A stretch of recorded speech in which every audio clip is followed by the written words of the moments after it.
1994년부터 시작된 두 번의 체첸 전쟁은 러시아가 쉽게 이길 거라는 예상을 깨고 악정구탄 전쟁으로 유명합니다. 지금의 러시아 우크라이나 전쟁과 비슷한 경우죠. 타고난 전투민족인 체첸인들은 거칠기로 유명했고 러시아에 굴복하지 않고 끝까지 저항합니다. 오랫동안 러시아로부터 탄압을 당한 그들로서는 악착같이 싸울 수밖에 없었습니다. 1994년 러시아는 체첸을 침공하지만 체첸의 저항은 결사적이었습니다. 특히 체첸의 수도인 그로즈니에서의 시가전은 러시아의 악몽일 수밖에 없었는데요. 러시아군이 무려 2천여 명이나 전사해버립니다.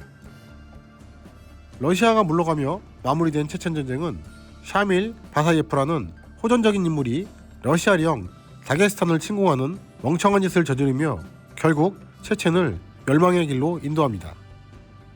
이렇게 시작된 2차 체첸 전쟁은 1차 체첸 전쟁에서 개망신을 당하며 물러난 러시아가 철저히 대비한 전쟁입니다. 더욱이 이번엔 푸틴이라는 인물이 있었습니다. 그로즈니에서 된통당한 경험이 있던 러시아는 이번엔 그로즈니를 포격과 공습으로 아주 가로를 만들어버리며 진입했고 체첸군은 남부 산악지대로 도망갈 수밖에 없었습니다. 2000년 2월 말 러시아군은 막대한 피해 대가를 치르며 결국 그로즈니를 접수했고 이후 남부의 험난한 산악지대로 후퇴하려는 대규모 체첸군 주력을 포위하려고 했습니다. 이 과정에서 발생한 전투가 바로 776 고지 전투, 일명 우르스케레트 전투입니다. 이 전투는 러시아가 체첸군의 최후 거점인 샤토이 마을을 함락하며 완전히 체첸을 장악했다고 공식적으로 발표한 지 불과 몇 시간 만에 벌어진 전투이기도 합니다.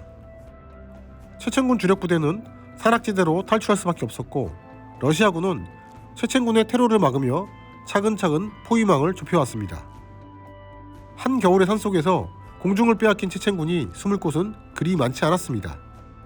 샤밀 바사예프와 알하타부가 지휘하는 약 1600여 명 이상의 체첸군 병력은 역전의 용사들이자 체첸군의 주력이었고 이들이 포위망에 갇혀 전멸한다면 사실상 체첸의 저항은 끝나는 셈이었습니다. 만약 러시아군의 포위망이 완벽하게 구축된다면 체첸군으로서는 가망이 없었고 그 전에 무리해서라도 포위망에 구멍을 뚫고 빠져나가는 방법밖에 없었습니다. 러시아군도 체첸군의 이동 경로를 예측하고 곳곳에 병력을 배치했습니다. 체첸군의 후퇴를 막기 위해 러시아 공수부대와 스페츠나츠, 빈펠그룹 등의 최정예 병력이 투입되어 협곡을 빠져나가는 곳곳의 길목을 틀어막고 있었고 다른 러시아군 병력은 체첸군을 포위하려고 했습니다. 특히 체첸군을 이끌고 있던 베테랑 중의 베테랑이자 산악전의 장인인 알하타부는 1996년에 있었던 샤토이 매복 작전으로 유명한 인물입니다. 이 완벽한 매복 작전에서 러시아군은 70명이 넘게 전사하고 많은 장비들을 잃었습니다. 러시아군 병력 중 76 공수사단 104연대 소속 3개 대대는 우르스케레트 마을 남동쪽 4km 지점 산악지대에 저지선을 구축하고 있었습니다. 이곳은 복잡한 산악지대였고 특히 마을 남동쪽 3.5km 떨어진 지점에 776 고지와 787 고지 사이에는 동쪽의 다른 마을로 향하는 길이 있었기 때문에 반드시 방어선을 구축해야 했습니다. 이 고지 사이의 길을 안장이라고 불렀는데 이 지역에 이 대대가 배치되었고 그중 776 고지의 6중대가 787 고지엔 4중대가 배치됩니다. 6중대의 지휘관은 세르게이 몰로도프 소령이었는데 배속된 지 얼마 되지 않아 실질적인 지휘는 대대장인 마크 예브투킨 중령이 하고 있었습니다. 앞이 안 보일 정도로 안개가 짙게 낀 2월 29일 새벽 12명의 러시아군 정찰대가 체첸군을 발견하며 교전이 시작됩니다. 교전 소식을 듣고 흥분한 나머지 13대대가 2대대 지역으로 몰려오고 있었고 그들의 생각에 포위망은 완벽했습니다. 고지대의 2개 중대가 안장을 통과하려는 체첸군 주력만 잘 붙잡아 놓고 있으면 항공전력과 추가 병력으로 한 번에 보내버릴 수 있는 절호의 기회였습니다. 하지만 모든 일은 계획대로만 흘러가지는 않죠. 상대적으로 우르스케르트 마을에서 가까웠던 776 고지의 6중대는 곧 적의 본대가 나타날 예상 지점에 지뢰를 잔뜩 매설해놓고 참호 속에서 기다렸지만 막상 적이 나타난 곳은 예상 지점의 반대편이었습니다. 영악한 체첸군은 지뢰 매설 지역을 재빠르게 우회해서 육중대의 뒤쪽에서 나타났고, 육중대는 지뢰를 매설해 놔서 뒤쪽으로는 후퇴할 수도 없었습니다. 말 그대로 꼼짝없이 고지에 갇혀버린 겁니다. 상대적으로 방어선이 얇았던 후방을 공격당한 러시아군은 크게 당하고 맙니다. 하타보는 자신이 직접 병력을 이끌고 육중대 공격에 나섰고, 나머지 체첸군은 이 사이에 안장을 지나가기로 했습니다. 하타보는 러시아군 무전을 도청하는 데 성공했고, 철저한 정찰을 통해 주변 상황을 잘 파악하고 있었습니다. 가까스로 첫 공격을 막아내긴 했지만 예상치 못한 기습에 육중대원은 31명의 전사자가 발생합니다. 중대원 90여 명 중 3분의 1이 첫 전투에서 전사했으며, 그 중에는 세르게이 몰로도프 소령도 있었습니다. 육중대장이던 세르게이 몰로도프 소령이 전사하자 이후 대대장인 마크 예부트킨 중령이 지휘하게 됩니다. 다른 중대의 지원 병력들이 공격 소식을 듣고 급하게 776 고지로 향하지만 베테랑이었던 바샤예프와 알하타브가 이를 예상치 못했을 리가 없었습니다. 러시아군의 예상 진격로에 병력을 매복시켜 놓았고, 지원하러 오던 러시아군은 가파른 산길과 강변에서 오히려 매복에 걸려 오도 가도 못하는 상황이 됩니다.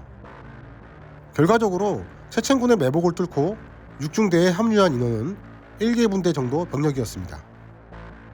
정말 하타부가 대단한 것이 러시아군이 세 방향으로 구원 병력을 보냈는데 그 세 방향을 미리 예측하고 모두 매복 병력을 숨겨놨다는 점입니다. 어차피 단시간 내에 육중대를 몰살시키고 빠져나가지 않으면 모여있던 체첸군은 몰려올 러시아군의 좋은 먹잇감이 되는 일밖에 없었습니다. 그렇기 때문에 피해를 감수하면서도 그의 주특기인 게릴라전이 아닌 대규모 병력을 계속해서 투입했습니다. 예부트킨 중령은 무전으로 미친듯이 항공 지원을 요청했지만 지리적으로 숲이 우거진 복잡한 지형에 안개까지 잔뜩 끼어 있었기에 공중 지원은 불가능했습니다. 이후로도 육중대는 필사적으로 공격을 더 막아내고 있었지만 날은 완전히 어두워지고 격렬한 전투로 전사자도 늘어서 병력의 3분의 2가 전사한 절망적인 상황이었습니다. 물론 체첸군도 상당한 사상자를 내고 있었습니다. 3월 1일 새벽 6시경 체첸군은 다시 한번 돌격해서 기어이 방어선 일부를 돌파했고 치열한 백병전까지 벌어집니다. 육중대의 생존자는 20여 명도 안 되는 병력뿐이었습니다. 예부트킨 중령은 결국 전멸을 예감하고 자신들의 위치에 포격을 요청합니다. 포병 사격이 있기 전에 상당수 생존자가 있었지만 이 중 몇 명이나 아군 포병에 희생당했는지는 알 수 없습니다. 너무 급박한 상황이었기에 어쩔 수 없었을 거라는 예상만 해봅니다. 어차피 체첸군에게 포로로 잡혀도 살아남는다는 보장은 없었습니다. 오히려 죽는 게 더 감사할 정도로 잔인하게 고문 후 죽이는 게 당연한 일이었습니다. 결국 776 고지를 지키던 육중대는 말 그대로 완전히 전멸했고 육중대원 중 단지 6명만이 살아남았습니다. 전멸 직전 육중대의 마지막 장교가 젊은 부대원 6명에게 탈출을 명령했고 혼란스러운 전투 중에 이들만 극적으로 탈출에 성공합니다. 고지 위에 나머지 육중대원들은 정예 공수병력답게 마지막까지 항복하지 않고 처절하게 싸웠습니다. 776 고지가 점령되자 체첸군의 주력 병력 1000명 이상은 러시아군의 포위망을 돌파하는 데 성공합니다. 이 점이 러시아에겐 더욱 뼈아픈 점이었습니다. 또한 하타부는 샤토이 매복 작전 때처럼 공격의 모든 과정을 동영상으로 촬영했습니다. 병력의 이동 과정과 기습 과정, 기습 후에 처참하게 전사한 러시아군의 시체들과 확인 사살하는 모습까지 모조리 촬영해서 공개합니다.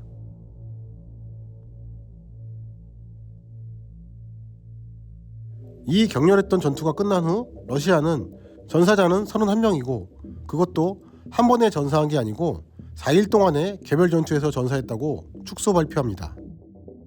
다 끝나가는 전쟁인 줄 알았던 체첸에서 단일 전투로 90여 명의 전사자가 나왔다는 것은 러시아 입장에서 부담스러울 수밖에 없었습니다. 하지만 전사자 중 상당수가 러시아의 프스코프라는 같은 마을 출신이었기에 소문은 빠르게 퍼져나갔고 결국 러시아 정부도 공식적인 전사자가 84명이라고 인정합니다. 의미 없지만 이후 러시아 정부는 육중대에게 80개가 넘는 훈장을 남발했고 그중 러시아 최고 훈장이라는 연방 영웅 훈장을 무려 22명에게 수여합니다. 하지만 22명 중 21명이 전사자였습니다. 2021년에는 푸틴 대통령이 이 지역을 직접 방문하기도 했습니다. 육중대를 전멸시키며 승리한 것 같았던 체첸군의 손실은 사실 더 치명적이었습니다. 러시아는 체첸군의 전사자가 2,500여 명이라고 발표했지만 실제로 776 고지에서 전사한 인원은 400여 명 정도라고 알려졌습니다. 이 정도의 전투병력 손실은 러시아와 다르게 체첸군에겐 치명적이었습니다. 체첸군 입장에선 장기간의 게릴라전으로 버텨야 할 텐데 전투 경험이 많은 베테랑들 수백 명이 넘게 갈려나갔고 보충하기도 쉽지 않은 상황이었습니다. 한마디로 체첸군은 피로스의 승리를 한 것이었습니다. 이후 체첸은 민간인들을 대상으로 베세란 학교 인질 사건 등의 끔찍한 테러 행위들을 저질렀고 러시아군 포로들을 톱으로 썰어 죽이는 등의 만행이 공개되며 더 이상 세계 어느 나라로부터도 지원을 받지 못하게 됩니다.